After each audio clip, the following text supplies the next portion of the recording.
Hello everyone. So as we all know, the greatest news of the hour that TCS Ninja has already declared the dates for the recruitment. Today I'm going to discuss a very important thing with you, that is how to prepare for the logical part of our TCS Ninja.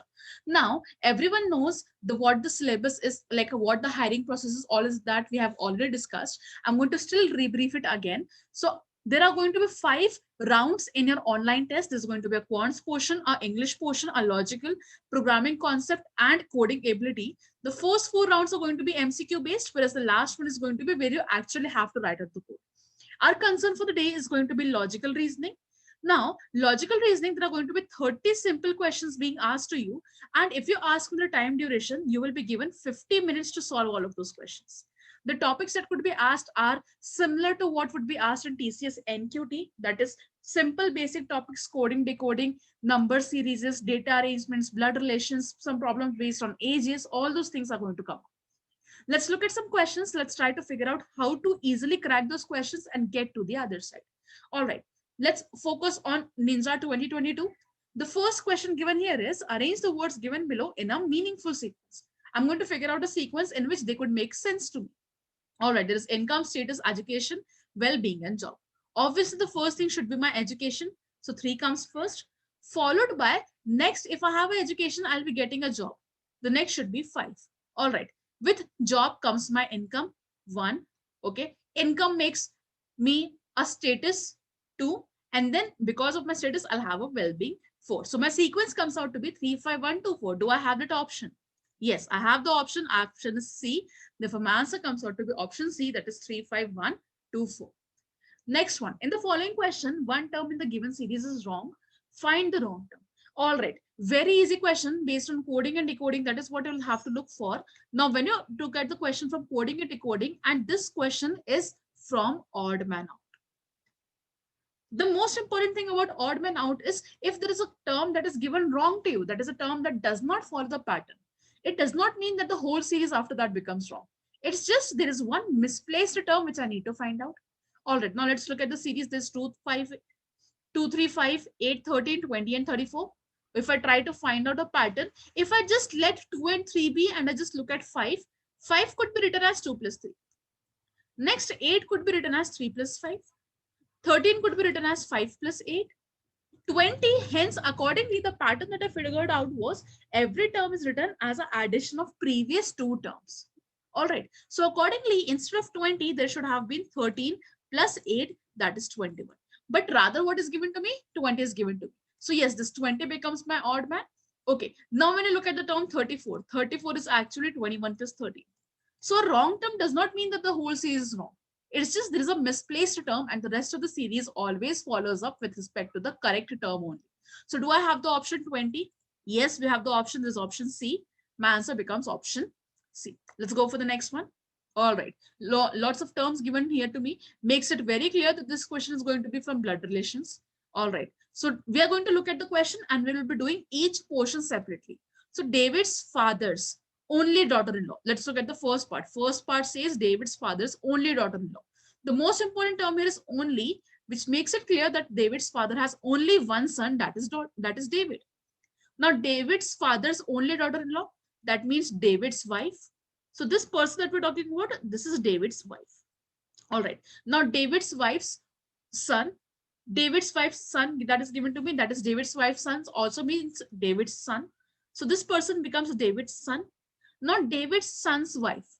David's son's wife is definitely, whenever that person that we talk about, David's son's wife, it is going to be daughter-in-law of David.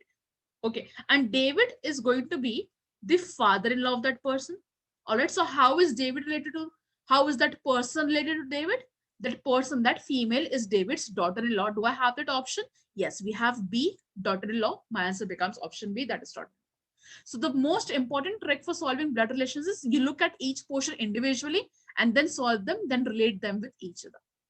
Next one, tranquil is coded as this term, then how will perplex be coded as? Okay, now when I look at the code, tranquil is coded as this one. A very big question from the coding decoding is given to me, and the code is a vast code, which makes me think that is it the place value of the alphabets that is given to me? Can this be the place value? Because see, additions and subtractions is not going to give me such a big answer. So it is possible that these could be the place values. If I try to look at the place value, T is, yes, T is the 20th alphabet. R is the 18th alphabet. Exactly what I was thinking. These are the place values. Yes, they are the place values. A is the first alphabet. So the pattern that they have used is every alphabet's place value is written up and accordingly they have got the term. Same thing I'll have to do for perplex also. So if I talk about P is the 16th alphabet, then E is 5th, again P is, again I have R is 18th, then P is 16, L becomes 12, E is 5, and X becomes 24. So the code for perplex is 165181612 Do I have the option that? Let's match the option. Yes, I have B as the same option. Therefore, my answer becomes option B. As simple as that, I can have my answer. My answer becomes option B. Let's go for the next one. So how many students are there in the class and the hints are given to me? All right, makes it very, very clear that this question is a question from data sufficiency. The whole task of data sufficiency is to check whether the given information, is it sufficient to answer my questions or is it not sufficient? That is what we're going to look for. Okay, so now the thing that is given to me is there are more than 20 but less than 27 students into the class. First hint. Second hint is there are more than 24 but less than 31 students in the class. Also, the part of the question is the number of students in the class can be divided into the groups such that each group contains 5 students only. Okay, whatever the number of students is, it has to contain, when I'm dividing, it could be easily divided into groups of 5 students each. All right, now let's look at the first hint. If I just use the first hint, I will not get to any answer. That is between 20 and 27. What answer can I use? Now, just with the first hint, I'll not get to any answer. Next, there are more than 24 but less than 31 students into the class. Okay, more than 24, less than 31. Also, I'm not getting just one hint. But if I try to combine both the hints together, I'll get a range that within 24 to 27 could be the possible number of students. Also, since the number of students could be only one value, that value could be obtained using the hints that there are only 5 students. Okay, this part of the question could be used that the students could be divided in such a way that each group will contain only 5 students. So I'm getting to my answer when I'm using both the hints together.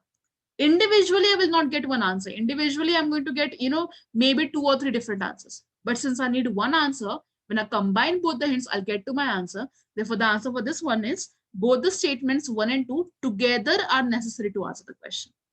My answer comes out to be option E, that is both of them together are sufficient to answer the question. Not individually, not either of them, but together are going to be answering the question. Let's go for the next one. Okay. The present age of a person is 1/3 of the age of his mother. All right. First hint given to me. The second thing says after 16 years, he will be 1/2 of the age of his mother. How old is the mother at present? So I'm looking for the present age of mother.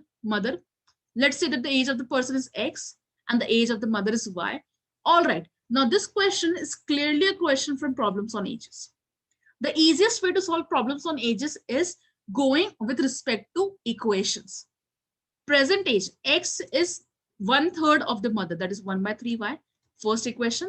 Now after 16 years, that is 16 years into the future, he will be 1/2 of the age of his mother. After 16 years, that means the person will also be aging by 16 years and mother will also be aging by 16 years. He is 1/2, that is 1/2. This is my second equation. All right. Now what we have to do is we'll solve both of these two equations together. So 2x plus 32 is equals to y plus 16 and 3x is equals to y. When I have this third equation and my fourth equation, and I'll be solving both of them together, I'll get the value of my y as 48 years. That is the age of the mother. The present age of the mother comes out to be 48 years. That is option B. Looking at the options, I had 48 directly. Therefore, my answer comes out to be option B. That's 48. Thank you.